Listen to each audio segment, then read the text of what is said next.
हजरत उमर रजी अल्लाह अन्हु बसा औकात एक तनका हाथ में लेते और फरमाते, काश मैं ये तनका होता। कभी फरमाते, काश मुझे मेरी माँ ने जना ही न होता। एक मर्तबा किसी काम में मशगूल थे। एक शख्स आया और कहने लगा कि फलां शख्स ने मुझ पर जुल्म किया है, आप चलकर मुझे बदला दिलवा दीजिए। आप रज़ी अल्लाह अन्हु ने उसके एक दुरा मार दिया कि जब मैं इस काम के लिए बैठता हूँ उस वक्त तो आते नहीं, जब मैं दूसरे कामों में मशगूल हो जाता हूँ तो आकर कहते हैं कि बदला दिलवा दो। वो शख्स चला गया। आप रज़ी अल्लाह अन्हु ने आदमी भेजकर उसको बुलवाया और दुरा उसको देकर फरमाया कि बदला ले लो। उसने अर्ज किया कि मैंने अल्लाह के वास्ते माफ किया। घर तशरीफ लाए, 2 रकात नमाज पढ़ी। उसके बाद अपने आप को खिताब करके फरमाया, ए उमर, तो कमीना था, अल्लाह ने तुझको ऊंचा किया। तो गुमराह था, अल्लाह ने तुझको हिदायत की। तो जलील था, अल्लाह ने तुझे इज्जत दी, फिर लोगों का बादशाह बनाया। अब एक शख्स आकर कहता है कि मुझे जुल्म का बदला दिलवा दे, तो उसको मारता है। कल को क़यामत के दिन अपने रब को क्या जवाब देगा? बड़ी देर तक इसी तरह अपने आप को मलामत करते रहे। आप रज़ी अल्लाह अन्हु के गुलाम हजरत असलम रज़ी अल्लाह अन्हु कहते हैं कि मैं एक मर्तबा हजरत उमर रज़ी अल्लाह अन्हु के साथ हरा की तरफ जा रहा था। एक जगह आग जलती हुई जंगल में नजर आई। हजरत उमर रज़ी अल्लाह अन्हु ने फरमाया कि शायद ये कोई काफिला है जो रात हो जाने की वजह से शहर में नहीं गया, बाहर ही ठहर गया, चलो उसकी खबर लें, रात को हिफाजत का इंतजाम करें। वहाँ पहुँचे तो देखा कि एक औरत है जिसके साथ चंद बच्चे हैं जो रो रहे हैं और चला रहे हैं, और एक देगची चूल्हे पर रखी है जिसमें पानी भरा हुआ है और उसके नीचे आग जल रही है। उन्होंने सलाम किया और करीब आने की इजाजत लेकर उसके पास गए और पूछा कि ये बच्चे क्यों रो रहे हैं।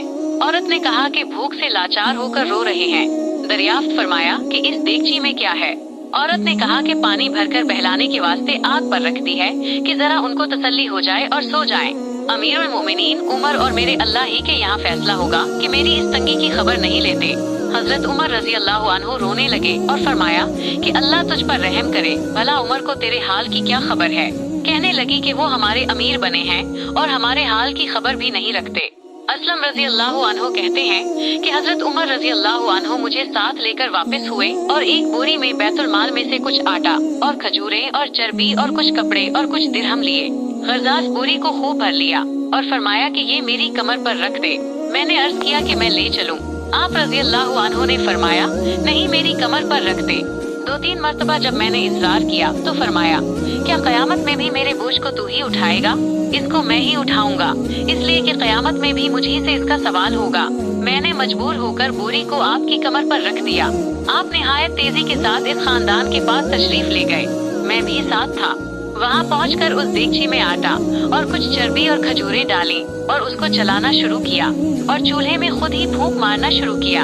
असलम रजी अल्लाह अन्हु कहते हैं कि आप रजी अल्लाह अन्हु की गुंजान दाढ़ी से धुआं निकलता हुआ मैं देख रहा था हदीस कि हरीरा तैयार हो गया।